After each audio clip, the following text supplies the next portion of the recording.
नगरी पुष्कर में आज जाट समाज का शताब्दी सम्मेलन मेला मैदान में आयोजित किया गया, जिसमें राजस्थान सहित देश के कोने कोने से हजारों की संख्या में जाट समाज के लोग पहुंचे। इस दौरान समाज के वक्ताओं ने जाट समाज को एकजुट होने तथा सामाजिक कुरीतियों को दूर करने का आह्वान किया। तो वही जाट समाज के राष्ट्रीय महासचिव डॉक्टर युद्धवीर के लगातार समय से अधिक भाषण देने पर बीच में रोकने पर बाउंडर हो गया। इस मौके पर समाज के गणमान्य लोग और पुलिस मौके पर पहुंची और समझाइश करी। इस दौरान नारेबाजी से भी माहौल गर्मा गया। सुबह 9 बजे से शुरू हुए इस सम्मेलन में हजारों की संख्या में जाट समाज के लोग नारेबाजी करते हुए मेला मैदान पहुंचे, जहां जाट समाज के देश के कोने कोने से आए वक्ताओं ने जाट समाज की एकजुटता और विभिन्न कुरीतियों दूर करने का आह्वान करते हुए अपना संबोधन किया।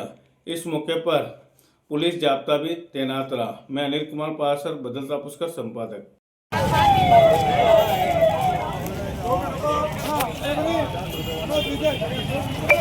एक मिनट रुको।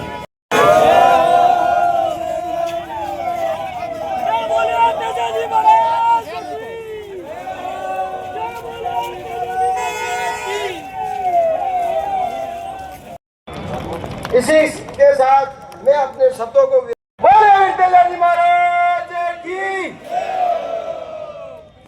धन्यवाद। बहुत बहुत धन्यवाद भाई विश्वेंद्र जी चौधरी, आपका बहुत बहुत धन्यवाद। और लीजिए अब अगले वक्ता के उद्बोधन के रूप में मेरा निवेदन रहे नीरज जी से कि आप आए और आप कार्यक्रम की प्रस्तावना के रूप में जाट जेनेटिक्स एंड डीएनए के ऊपर आप अपने विचार इस मंच के माध्यम से रखें। भाई नीरज जी आए और आज के इस कार्यक्रम की प्रस्तावना के रूप में जाट जेनेटिक्स एंड डीएनए के ऊपर आप अपने विचार इस मंच के माध्यम से रखें। के साथ इस पंडाल को राम राम कहते हुए जोश और जुनून के साथ सभी के साथ अपने जोशीले अंदाज में जिस तरह से वो खेत में डट जाते हैं, हिम्मत के साथ, चेहरे पे मुस्कुराहट, सिर पे जिम्मेदारी की पगड़ी, श्वेत फल वस्त्रों में कि हम पाक साफ विचार रखते हैं मानवता की सेवा के। इसी तरह से ये किसान कौम गौरव के साथ अपने रास्तों को तय करते चले है, प्रकृति के प्रकोप को झेला है, तब जाकर इतना जोश और जुनून को पहुंचे हैं। सभी लोगों को वक्त से मदद करेंगे।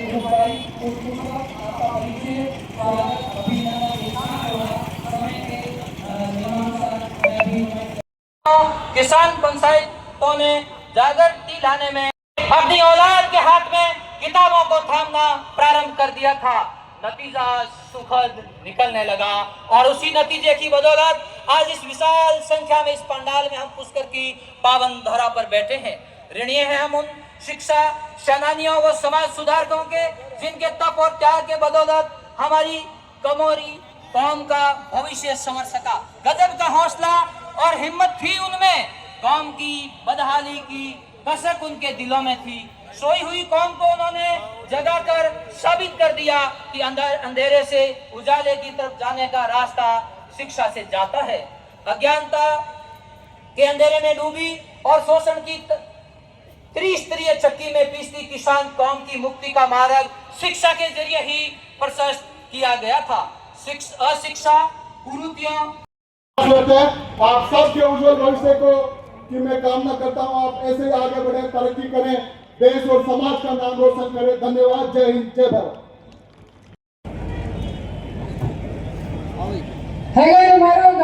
राम राम। बोलो वीर तेजाजी महाराज की। वाह वाह, जोर देखने लायक है। बोलो महाराजा सूरजमल अमर रहे, शहीद भगत सिंह अमर रहे। बोलो भारत माता की, भारत माता की। धन्यवाद। आज ब्रह्मा जी की इस पावन धरती पर पुष्कर में आयोजित हो रहे इस जाट सम्मेलन के अंदर मैं आए गए सभी महानुभावों का, संशक्ति का हृदय से आभार प्रकट करती हूँ, सबको प्रणाम करती हूँ और जितने सरदार आए हैं उन सभी को प्रणाम करती हूँ। और जो युवा भाई आए हुए हैं उनके जोश को देखते हुए उनको भी बहुत बहुत मेरी तरफ से सलाम करती हूँ। एक तो जरूर है कि हमारी माताएं बहनें बहुत कम संख्या में हैं, नहीं के बराबर हैं, इसका अफसोस जरूर है, लेकिन फिर भी जो भी आई है उनको भी मैं अपनी तरफ से बहुत बहुत प्रणाम करती हूँ, उनका धन्यवाद आभार प्रकट करती हूँ। आज का जो ये दिन है ये मेरे जीवन के लिए एक बहुत ही महत्वपूर्ण पल है, क्योंकि हम जानते हैं कि 1925 के अंदर 100 साल पहले जब यहाँ पुष्कर के अंदर किसान सम्मेलन हुआ था, उस वक्त संघर्ष की स्थिति थी, बहुत संघर्ष था, जमींदारों के खिलाफ संघर्ष था, किसान के चौधरी, ऐसे बहुत सारे लोग थे। आज तो ये भीड़ या दिखा हो, चाहे देश की सबसे बड़ी पंचायत संसद में हो, चाहे पुलिस में हो, चाहे शिक्षा विभाग में हो, कोई भी नौकरी कर रहे हैं, मैं मानती हूँ कि ये देन हमारे उन पुरखों की है, उन पूर्वजों की है, जिन्होंने उस वक्त में दूरदर्शिता देखी और ये तय किया कि शिक्षा के बिना कुछ भी संभव नहीं। तो आज हम जहाँ खड़े हैं, जिस मंच पर खड़े हैं, जिस क्षेत्र में काम कर रहे हैं, उसके लिए मैं चाहूंगी कि एक बार सब लोग जोरदार तालियां बजाकर हमारे उन पूर्वजों को धन्यवाद ज्ञापित करें, उनको आभार ज्ञापित करें। मेरे पास समय कम है, कहा संक्षिप्त में कहना, मैं सिर्फ इतना ही कहूंगी कि आज उनकी पड़पोती होने के नाते और स्वर्गीय गंगाराम जी चौधरी की पोती होने के नाते जो समाज सेवा का संकल्प मैंने लिया था और जो बाड़मेर की जनता ने मुझे आशीर्वाद दिया, उसी कारण मैं आज आपके बीच में हूँ। आरएसएस ने इस देश पे कब्जा कर रखा। आप क्या आप औरों को तो बदल नहीं पाए, आप औरों के रंग में रखने और आपने सारे टोने टोटे करने शुरू कर दिए। इस बिरादरी का चरित्र नहीं। हमने कौम और पाखंड को छोड़ा, हमने बौद्ध धर्म को अपनाया। हमारे बौद्ध धर्म के अपनाने के बाद पाखंडियों में कोई हो नहीं सकती और जाट से ज्यादा मानवतावादी कोई हो नहीं सकता। जिसमें मानवता नहीं है वो जाट नहीं है। जाट सबको लेके चलता, जाट सबका आदर करता, जाट अन्याय के खिलाफ लड़ता। सही बात के लिए जाट अपने सगे भाई का विरोध कर देता, उसका भाई भी अगर गलत है तो हरियाणा के एक राजस्थान के हमारे साथी ने कोई किताब लिखी है, उन्होंने कहा कि जाट जो है हिंदू नहीं है। जाट तो जाट। उन्होंने उस पर टिप्पणी की है कि वो गलत, जाट जाट नहीं है, जाट भी हिंदू है। पढ़े लिखे हैं, विद्वान हैं, मैं ज्यादा मैं उनका नाम यहाँ लेना चाह रहा हूं। हिंदू तो उन्होंने कहना छोड़ दिया जो हिंदू धर्म का ठेकेदार अपने आप को कहते थे। हिंदू धर्म पे जब विवाद छिड़ा, हिंदू कोई धर्म नहीं है, हिंदू तो विदेशियों का दिया हुआ एक नाम, इस पे विवाद छिड़ा तो 100 कांड मनुवादी आज कहते हैं हम तो सनातनी है, सनातनी। आप अपने आप को हिंदू कह रहे हो, जो अपने आप को हिंदू कह रहे थे वो सनातनी बन गए। और सनातन भी कहीं मनुस्मृति में सनातन का जिक्र नहीं। सनातन भी बौद्ध धर्म से आया, एक ऐसा धर्म जिसका कोई नाम नहीं है आज तक। पहले हिंदू बने हुए थे, हिंदू पे कंट्रोवर्सी हुई तो सनातनी हो गए। अब सनातनी पे एक कंट्रोवर्सी है कि सनातन शब्द बौद्ध से आया, मनुस्मृति से नहीं आया। तो अब वो परेशान है कि अब इसको क्या नाम दे, इस दुकान को। दुकान है ये, इसको नाम नहीं मिल रहा देने के लिए और आप इस दुकान में चढ़ रहे हो। जाति भी होती है, आइडेंटिटी है, जातियां हैं समाज में, हमने नहीं बनाई, भगवान ने जाति नहीं बनाई। ये मनुस्मृति का जो दौर था जिसमें जातियां बनी, उसमें उन्होंने लिखा कि ब्राह्मण तो भगवान के मुख से पैदा हुआ, क्षत्रिय भगवान की भुजाओं से पैदा हुआ, वैश्य भगवान के पेट से पैदा हुआ, बाकी जातियां पैरों से पैदा हुई है। मनुस्मृति के हिसाब से आपकी उत्पत्ति पैरों से है, भुजा, मुख और पेट से लिखती है। स्वीकार है क्या आपको? वो स्वीकार है क्या? फिर क्यों जाते हो?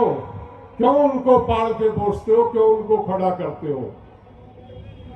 चौधरी छोटूराम ने अपनी ग्रेजुएशन के फॉर्म में जब धर्म का कॉलम था तो उन्होंने धर्म के कॉलम में लिखा था आर्य। चौधरी छोटूराम को हम पूजते हैं, हम मानते हैं, चौधरी छोटूराम हमारे आदर्श है। चौधरी छोटूराम 100 साल पहले जो यज्ञ यहाँ हुआ था उसके प्रोदा थे, जब हम उनके जा सकते और रामनाथ कोविंद यहाँ से वापिस घूम गया, इससे शर्म की बात हो सकती है कोई? इससे घटिया कृत्य हो सकता है कोई? ब्रह्मा जी ने तो जाति पैदा नहीं की। ब्रह्मा जी ने कहा लिखा कि हरिजन होगा, वो नहीं जाएगा, वो आएगा। ये दुकानदारों ने दुकान बनाई हुई है और दुकानदार लूटते, दुकानदार धंधा बनाते हैं। ये सोकाल्ड सनातन या हिंदुइज्म कुछ नहीं है, ये पोप और पाखंड में संलिप्त लोगों का बनाया हुआ एक आडंबर है जिसमें आप फंसे हुए हैं, जिससे निकलने का प्रयास करना पड़ेगा। अगर बिरादरी को बढ़ना है तो मंदिर बनाने की जरूरत नहीं है, हॉस्टल बना दो, वृद्धाश्रम बना दो, अनाथ बच्चों के लिए बना दो, शिक्षा के लिए प्रबंध कर दो, हॉस्टल बना दो, स्कूल बना दो, किसी स्तर पे समाज के लिए काम कर दो। कसम खा लो के मंदिर नहीं बनाएंगे, बढ़ जाएगा समाज। अरबों रुपए राजस्थान के गांव में मंदिर बनाने में 100 साल में लगे हैं, क्या मिल रहा है? सिवाय हमारी औरतों को टोने टोकते में फंसा के, उनका उल्लू बना के, उनको एक आदमी पैसे फेंकता उनसे। शांति शांति। देखो ये बाबा जी बहुत बढ़िया बात कह रहे थे, कृपया इनकी बात को सुने। युद्धवीर जी बहुत बढ़िया बोल रहे थे। समाज के बारे में ऐसा बोलने वाले पूरे तो बहुत कम है भाई साहब। देखिए, हम दूसरे का मंच खराब करने नहीं आए, ये हमारा मंच नहीं है। उनकी कोई सीमाएं हैं, जहाँ तक उनके पास समय है हमको उतना ही बोलना चाहिए। हम अनुशासित है, वो आए हमने बंद कर दिया, हमारा कोई एतराज नहीं है, ना कोई नाराजगी हमारी है किसी से। बात तो बिरादरी की हो रही थी, जो मेरी समझ है मैं बता रहा था। बिल्कुल सही है सर।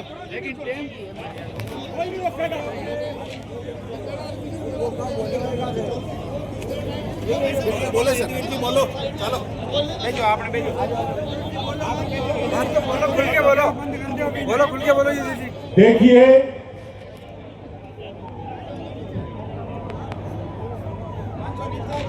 आज हमको अपने आप को सुधारने की आवश्यकता है, हमको पोप और पाखंड से बाहर आने की आवश्यकता है। चौधरी छोटूराम के 2 एजेंटों पे काम हुआ, हम जहाँ दबे हुए थे वहां से निकले, हम शिक्षा के क्षेत्र में आगे बढ़ रहे हैं, पर हम जो रूढ़िवादिता में, पोप और पाखंड में जो फंस रहे हैं उससे निकलना पड़ेगा। हमको दहेज प्रथा का विरोध करना पड़ेगा, हमको समाज में नशे के खिलाफ कार्य करना पड़ेगा, हमें अपने भाईचारे को बढ़ाना पड़ेगा, आपस के द्वेष को छोड़ना पड़ेगा। जब तक हम इस काम पे नहीं लगेंगे, से ही कहूंगा, अमित शाह ने 2017 में कहा था कि मेरी मूंछ का बाल ले जाओ, मैं जाटों को आरक्षण दूंगा। उसकी मूंछ का बाल है हमारे पास। जो भी बीजेपी से ज्यादा नजदीकी रखते हैं, जिनको ज्यादा मोह है बीजेपी से, उससे कह दे कि जाट समाज में आपका मूंछ का बाल रखा, छुड़वा लो उसको, हमारा आरक्षण दे दो और मूंछ का बाल ले जाओ। हम किसी से डरते नहीं, हम अपने समाज का हक मांगते हैं और हमको कौन हमसे बुरा मानेगा, कौन हमसे भला मानेगा, हम किसी की परवाह नहीं करते। बहुत मौके आए हैं, बहुत हमने नेता देखे, बहुत गृह मंत्री गए, जो चौधरी चरण सिंह के सानिध्य में जिन लोगों ने सीख लिया हो, उनके लिए कोई प्रधानमंत्री दूसरा मायने नहीं रखता। हम तो चौधरी चरण सिंह के शिष्य हैं, उन्हीं से सीखा जो कुछ सीखा। उसके बाद हमारा चैप्टर क्लोज है।